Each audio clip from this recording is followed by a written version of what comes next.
और अब खबरें देवभूमि की। अंकिता भंडारी हत्याकांड में आज कोटद्वार अपर जिला जज न्यायालय में मुख्य आरोपी पुलकित आर्या, अंकित गुप्ता और सौरभ भास्कर को पेश किया गया।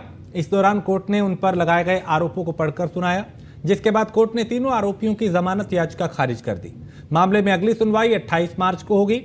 आरोपियों की कोटद्वार के कोर्ट में पेशी के दौरान महिला कांग्रेस कार्यकर्ताओं ने जोरदार प्रदर्शन किया और पुलिस को कांग्रेस की महिला कार्यकर्ताओं को हिरासत में लेने के साथ, क्योंकि कईयों को हिरासत में लिया गया। बता दें कि कांग्रेस जिला युवा मोर्चा की कार्यकर्ताओं ने जांच टीम एसआईटी से वीआईपी गेस्ट के नाम का खुलासा करने की मांग की है।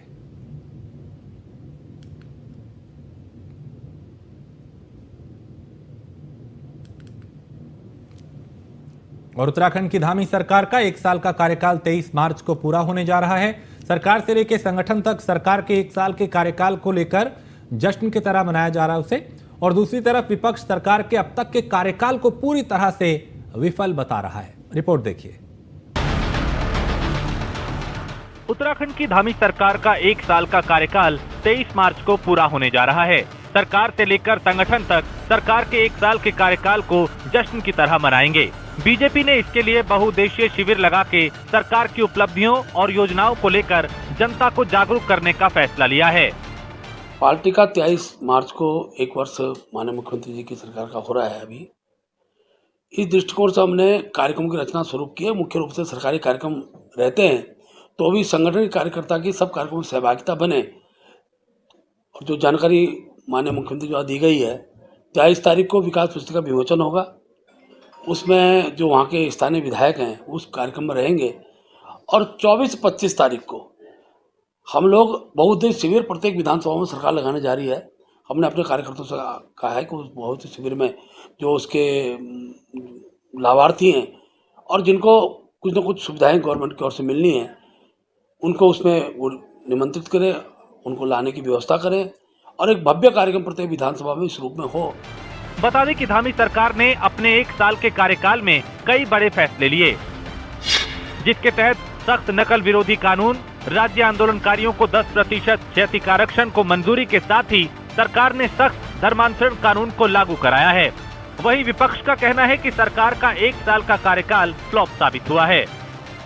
सुना है धामी सरकार को 1 वर्ष पूरा होने पर समूची भाजपा प्रदेश भर में कार्यक्रम करके जश्न मनाएगी। हम भी तो जाने आखिर जश्न है किस बात का।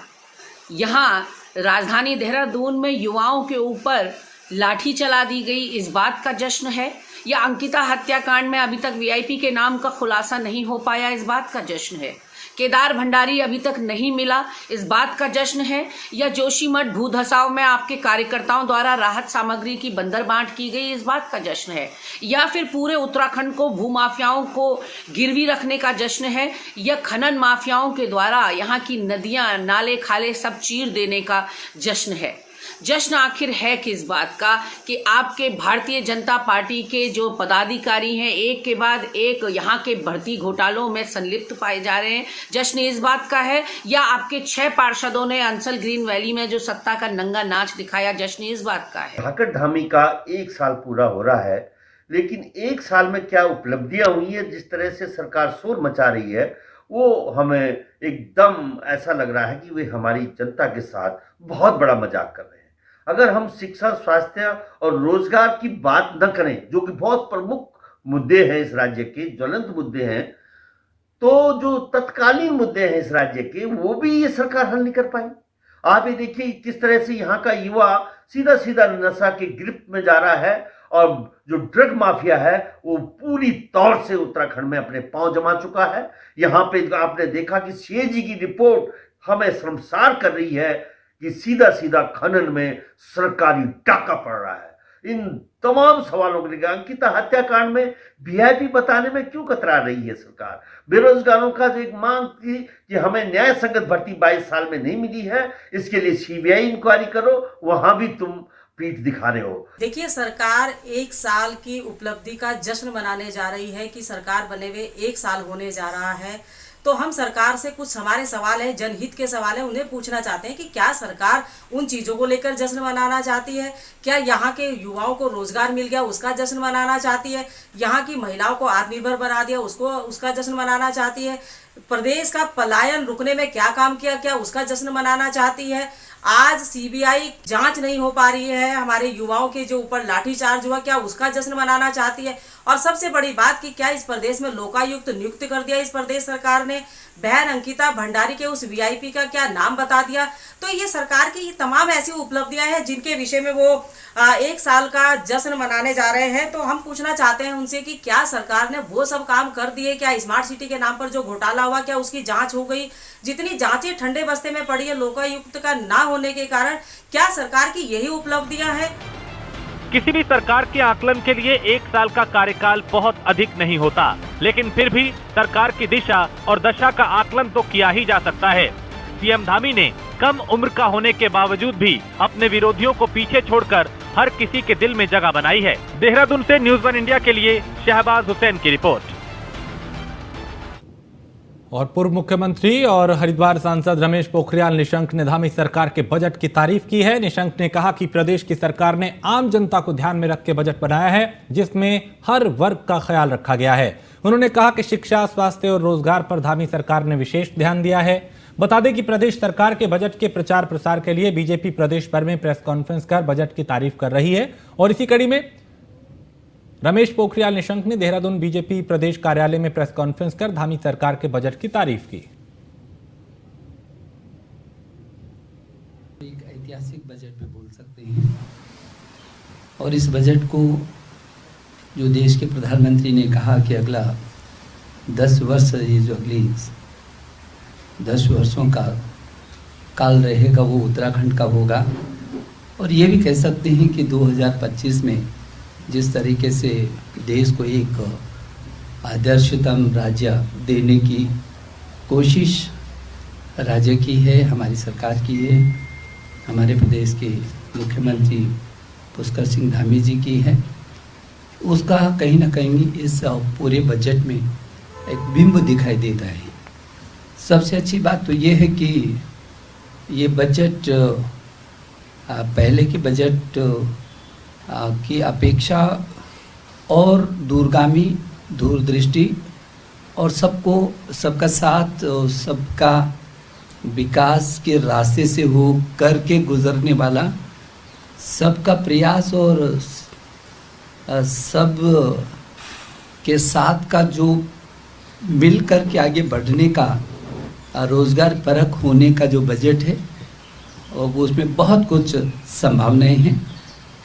मैं समझता हूँ कि 77,407.08 करोड़ का जो ये बजट है, यदि गत वर्ष की अपेक्षा देखेंगे तो 18.05% की इसमें बढ़ोतरी है। और यदि कुल प्राप्तियों को भी देखेंगे इस बजट में तो 24,744.31 करोड़ करके ये गत वर्ष की अपेक्षा ये भी 18.44% इसमें भी बढ़ोतरी है।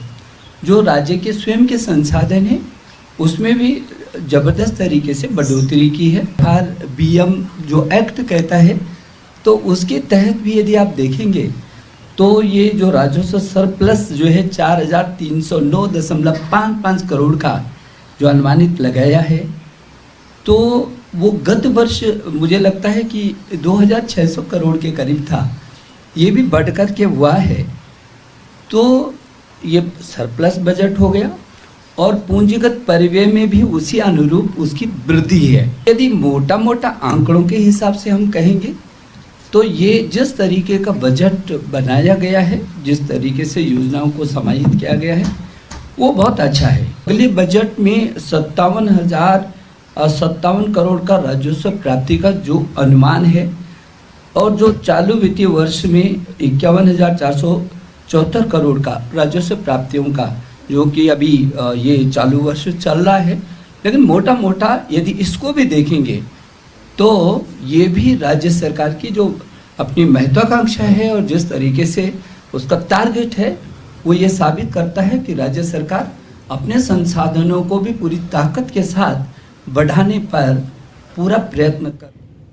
और देहरादून में मुख्यमंत्री पुष्कर सिंह धामी ने मुख्यमंत्री कैंप कार्यालय में G20 बैठक की व्यवस्था को लेकर समीक्षा बैठक की। इस दौरान रामनगर में होने वाली G20 की पहली बैठक को लेकर सभी व्यवस्थाओं को समय से पूरा करने के निर्देश दिए। अधिकारियों से कहा कि G20 के आयोजन की व्यवस्था में किसी प्रकार की कोई लापरवाही ना हो। और बैठक में आयुक्त कुमाऊं, उधम सिंह नगर के डीएम और नैनीताल डीएम वीडियो कॉन्फ्रेंसिंग के माध्यम से मुख्य सचिव डॉक्टर SS संधू और शासन के उच्च अधिकारियों के साथ जुड़े रहे। इस दौरान सीएम ने कहा कि G20 की राज्य में होने वाली बैठकों से विश्व स्तर पर उत्तराखंड की पहचान बनाने का अच्छा अवसर है।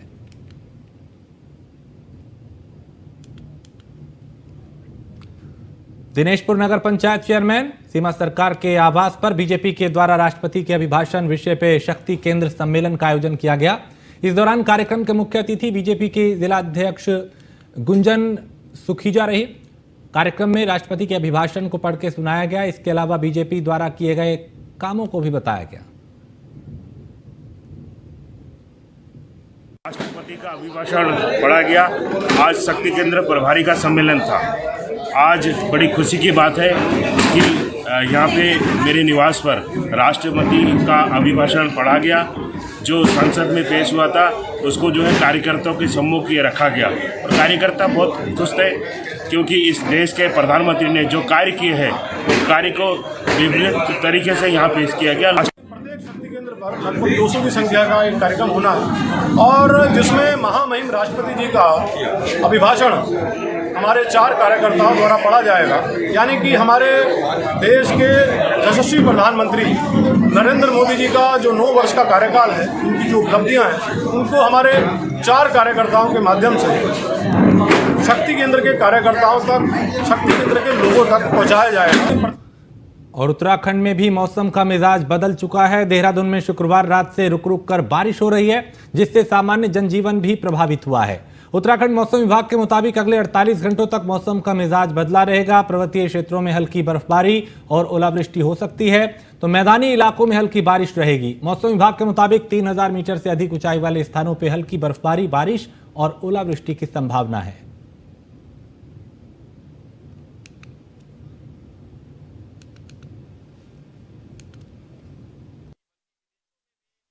प्रदेश में मौसम विभाग की भविष्यवाणी सटीक साबित हुई है।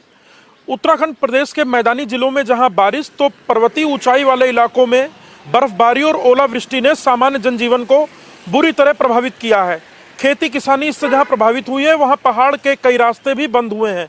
मौसम विभाग की माने तो अगले 2 दिन मौसम साफ होने के आसार नहीं है, जबकि अगले 2 दिनों के बाद मौसम साफ हो सकता है। तापमान गिरने से जहां सामान्य जनजीवन प्रभावित हुआ है, वहीं लोगों की रूटीन कामकाज पर भी इसका असर पड़ा है। मौसम विभाग ने बताया है कि पहाड़ में 3000 मीटर से अधिक ऊंचाई वाले इलाकों में बर्फबारी के आसार हैं। राजधानी देहरादून और यदि आसपास की बात करें तो कल शाम से ही बारिश का सिलसिला जारी है। मसूरी में बारिश के साथ ही ओलावृष्टि भी हुई है, जबकि विकास नगर और उसके आसपास के इलाकों में बारिश होने से जो मौसम है वो प्रभावित हुआ। साथ ही खेती को भी प्रभावित किया है बारिश ने। फसलों को, विशेषकर जो फलों के पौध में बौर आई है, वो भी इससे प्रभावित हुई है। अगले 48 घंटों के बाद ही मौसम साफ होने के आसार हैं, तभी लोग सामान्य जनजीवन जी सकेंगे। इस बीच तापमान गिरने से भी लोगों को परेशानियों का सामना करना पड़ा है। Sudeep Jain, news 1 India, Dehradun. और उत्तराखंड में मौसम का रुख बदला है। प्रदेश के कई इलाकों में बारिश हो रही है, जिस कारण तापमान में गिरावट आई।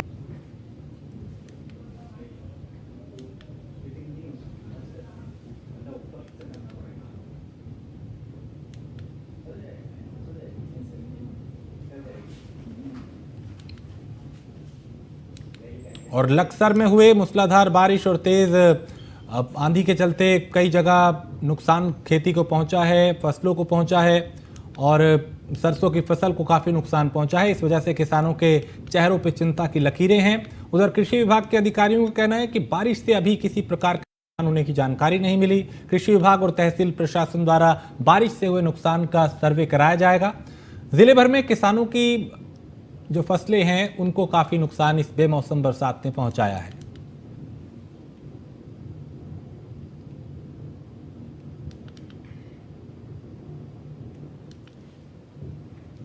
और यूके एसएससी पेपर लीक मामले में एसटीएफ ने 3 और नकल माफियाओं की संपत्ति जब्त करने के लिए जिलाधिकारी देहरादून को रिपोर्ट भेजी है। इनमें बिजनौर के धामपुर का केंद्रपाल और दीपक शर्मा और मनोज जोशी शामिल है।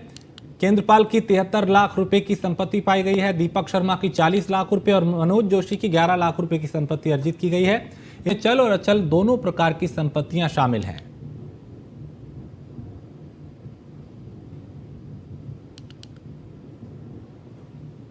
इसी में जो पेपर लीक धांधली में संलिप्त जो अभियुक्त थे उनकी गैंगस्टर एक्ट की कार्रवाई की जा रही थी। इसमें पूर्व में 4 अभियुक्तों की संपत्ति जब्तीकरण की कार्रवाई पुलिस के स्तर से की जा चुकी थी। अब इसमें 3 और अभियुक्तों के जिनके नाम केंद्रपाल, मनोज जोशी और दीपक शर्मा हैं, तो इनकी भी चल अचल संपत्ति जो है जिन्होंने गलत माध्यम से अर्जित की है उसकी रिपोर्ट बनाकर डीएम देहरादून साहब को प्रेषित कर दी गई है। केंद्रपाल है अभियुक्त, इसकी 73 लाख की संपत्ति है। मनोज जोशी की लगभग 11 लाख की और दीपक शर्मा की लगभग 40 लाख की चल अचल संपत्ति है जिसकी रिपोर्ट भेजी गई है। और पहाड़ों में ऐसे कई जीव जंतु हैं जो धीरे धीरे विलुप्त हो चुके हैं और उत्तराखंड के सोमेश्वर में करीब 70 साल से विलुप्त मानी जा चुकी उड़ने वाली गिलहरी देखने को मिली, जिससे ये जीव जंतुओं में रुचि रखने वाले लोगों और स्थानीय लोगों में कौतूहल का विषय बना हुआ है। ये गिलहरी तारों में फंसी हुई थी, जहां स्थानीय ग्रामीणों की मदद से उसे तार से निकाला गया, जिसके बाद वो गिलहरी उड़ गई।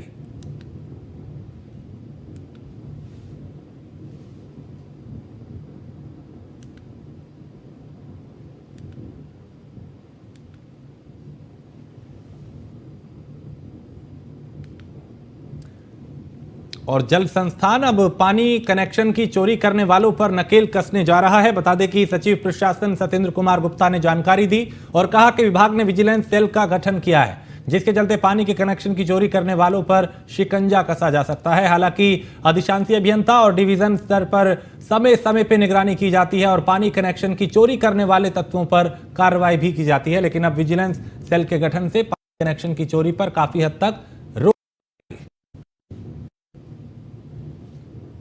कई बार इलीगल कनेक्शंस पाए जाते हैं और पानी की उसमें जो थेफ्ट है उसके लिए हमारे विभाग द्वारा हालांकि पहले भी कार्य किए जाते हैं। अधिशासी अभियंता डिवीज़न स्तर पर भी इस चीज़ की मॉनिटरिंग होती है और अभी विभाग में एक सेल अलग से भी इसका गठन किया है। विशेष रूप से जो इस प्रकार के कनेक्शंस की चोरियाँ हैं, पानी की चोरी हैं और उस पर थोड़ा उनकी कंटिन्यू मॉनिटरिंग करने के लिए ताकि इस चीज़ को कम किया जा सके, इसके लिए सेल का गठन किया गया है।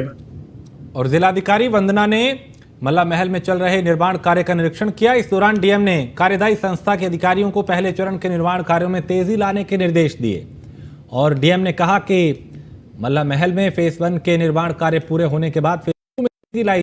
डीएम ने बताया कि मल्ला महल में बनने वाले म्यूजियम के लिए सरकारी प्रक्रिया जारी है और जल्द ही म्यूजियम का निर्माण कार्य शुरू करा दिया जाएगा।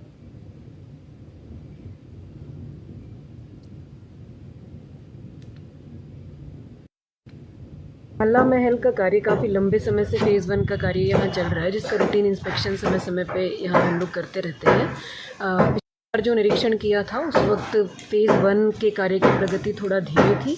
उसके बाद उनको निर्देश दिए गए थे मजदूरों की संख्या इत्यादि बढ़ाने के लिए।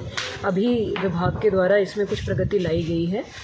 साथ ही फेज़ 2 का भी क्योंकि गवर्नमेंट की तरफ से सैंक्शन हो गया था पिछले निरीक्षण के समय में, उसकी टेंडर प्रक्रिया पूर्ण विभाग ने वहाँ फिजिकली कार्य प्रारंभ कर दिया है।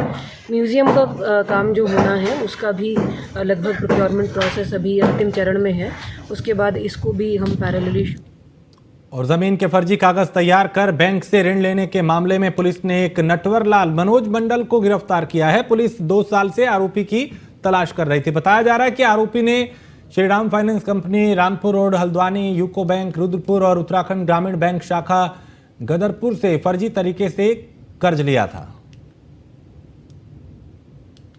जो व्यक्ति है मनोज मंडल पुत्र तारा मंडल, निवासी बसंतीपुर, दिनेशपुर, उधम सिंह नगर का, ये पहले अपने मकान को बेचता था, फिर वो किसी दूसरे के नाम पर रजिस्ट्री कर देता था और अपने नाम की जो रजिस्ट्री थी उसे दूसरे बैंकों में देकर दूसरे या तीसरे या अन्य बैंकों में ये गिरवी रख देता था और वहां से बैंक लोन ले लेता था।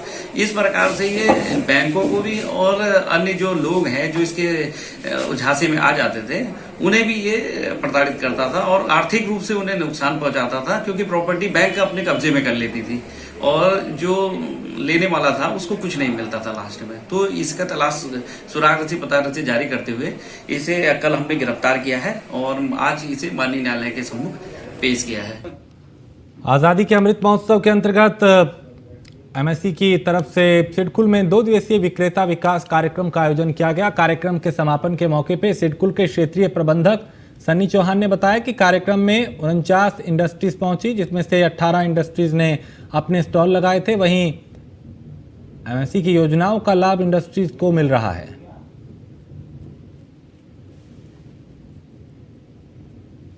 डिपार्टमेंट एमएसएमई की तरफ से एक वेंडर डेवलपमेंट का प्रोग्राम था, जिसमें हमने सभी इंडस्ट्रिस्ट को इनवाइट किया था पार्टिसिपेट करने के लिए, जिसमें से अराउंड 49 के आसपास हमारे इंडस्ट्रिस्ट आए थे और जिसमें से 18 इंडस्ट्रीज ने अपनी स्टॉल लगाई थी जो कि फ्री ऑफ कॉस्ट थी। इसके साथ साथ ही गवर्नमेंट ऑफ इंडिया से जो जॉइंट डायरेक्टर हैं श्री आर.के. चतुर्वेदी साहब, वो भी आए थे और एमएसएमई की तरफ से भी काफ़ी अच्छी हेल्पफुल मिली। और गवर्नमेंट की तरफ से 3 इंडस्ट्रीज़ थी जो गवर्नमेंट ऑफ इंडिया की हैं, जैसे कि Bharat heavy electricals limited Haridwar से थी, बेल इंडिया लिमिटेड कोटद्वार से थी। उनका भी प्रोग्राम ये था कि जो भी उनको नीड थी, जो हमारे यहाँ कोटद्वार इंडस्ट्रीज़ में जो इंडस्ट्रीज अपने प्रोडक्ट्स वगैरह बनाती हैं, उनको वो इन्वाइट कर रहे थे कि वेंडर डेवलपमेंट कैसे कैसे हो। यहाँ एमएसएमई डेवलपमेंट कार्यालय हल्द्वानी से यहाँ पर उपस्थित हुए हैं। मिनिस्ट्री ऑफ एमएसएमई का एक प्रोग्राम है जिसमें माइक्रो स्मॉल इंडस्ट्री के लिए 25% परचेज कंपलसरी किया गया है। मतलब जो भारत सरकार की कंपनियां हैं, भारत के विभाग हैं, मंत्रालय हैं, उनको अपना वार्षिक खरीद का 25% हिस्सा माइक्रो और स्मॉल सेक्टर से परचेज करना है। तो इसी स्कीम को आगे बढ़ाने के लिए एमएसएमई तक पहुंचाने के लिए हमने ये कार्यक्रम यहाँ पर किया। ये 2 दिवसीय प्रोग्राम था जिसमें जो माइक्रो और स्मॉल यूनिट थे उन्होंने अपने प्रोडक्ट। और ऋषिकेश के गोमानीवाला में कूड़ा निस्तारण प्लांट बनाए जाने का स्थानीय लोग विरोध कर रहे हैं और कूड़ा निस्तारण प्लांट के खिलाफ लोगों ने सड़क जाम कर दी। पुलिस प्रशासन ने उन्हें समझाने की कोशिश की, लेकिन प्रदर्शनकारी नहीं माने और लोगों का कहना है कि आबादी क्षेत्र में कचरा निस्तारण प्लांट नहीं बनने देंगे। बता दें कि गोमानीवाला के ग्रामीण कचरा निस्तारण प्लांट के विरोध में धरना स्थल से उठ के मुख्य मार्ग पे जाम लगाने पहुंचे। सूचना मिलते ही आला अधिकारी यहां पहुंचे, लेकिन लोग मानने को तैयार नहीं। शासनादेश और शासन स्तर पर जो बैठक हुई थी उसका कार्यविधि जारी किया जा चुका है और उसमें ये निर्देश मिले हैं हमें कि यदि नगर निगम के पास कोई उपयुक्त वैकल्पिक भूमि हो तो शासन को अवगत कराया जाए। जो प्रोसेसिंग प्लांट बनना है, यहाँ पर धरने पे जो लोग बैठे हैं उनसे भी वार्ता की गई है। देखिए, वार्ता की गई है तो उनसे सहयोग की अपेक्षा की गई है, आगे भी वार्ता करेंगे। छोटी सी मांग है कि साहब इसको हमारे जो आबादी क्षेत्र है जहाँ ये प्रस्तावित किया हुआ है कूड़ा निस्तारण केंद्र, इससे दूर ले जाइए। और हमारे जो पार्षदों ने बोर्ड बैठक में पास किया है कि इसे 5 किलोमीटर दूर और रास्ता 100 फीट से लीजिए, हम उस प्रस्ताव के साथ में। चारधाम यात्रा शुरू हो रही है। इसमें देश विदेश से लाखों की संख्या में श्रद्धालु यात्रा पर आते हैं और सरकार द्वारा यात्रियों की सुविधा के लिए कई तरह की तैयारियां की जा रही है। चारधाम यात्रा का पहला पड़ाव धर्मनगरी हरिद्वार पड़ता है। इसको देखते हुए हरिद्वार जिला प्रशासन भी अपनी तैयारियों में जुटा है। यात्रा पर आने वाले श्रद्धालुओं को हरिद्वार में गढ़वाली व्यंजन का लुत्फ यहाँ पे मिल पाएगा, स्वाद मिल पाएगा। इसके लिए हरिद्वार पर्यटन विभाग द्वारा एक रेस्टोरेंट की शुरुआत की गई है, जिसको बेरोजगार महिलाओं द्वारा चलाया जाएगा। इसका शुभारंभ जिलाधिकारी विनय शंकर पांडे ने किया।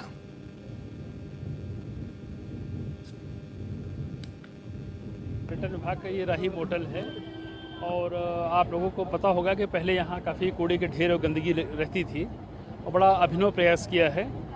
और नेचर महिला स्वयं सहायता समूह ने यहाँ पर गढ़वाली व्यंजनों का एक बहुत अच्छा सा छोटा रेस्टोरेंट भी आप कह सकते हैं इसको, एक स्टॉल लगाया है।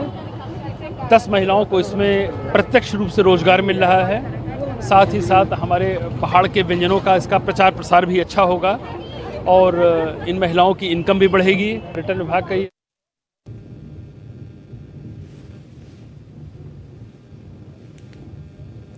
तो जिलाधिकारी विनय शंकर पांडे ने इस रेस्टोरेंट का शुभारंभ किया और चारधाम यात्रा पर आने वाले यात्रियों के लिए ये बड़ी राहत होगी।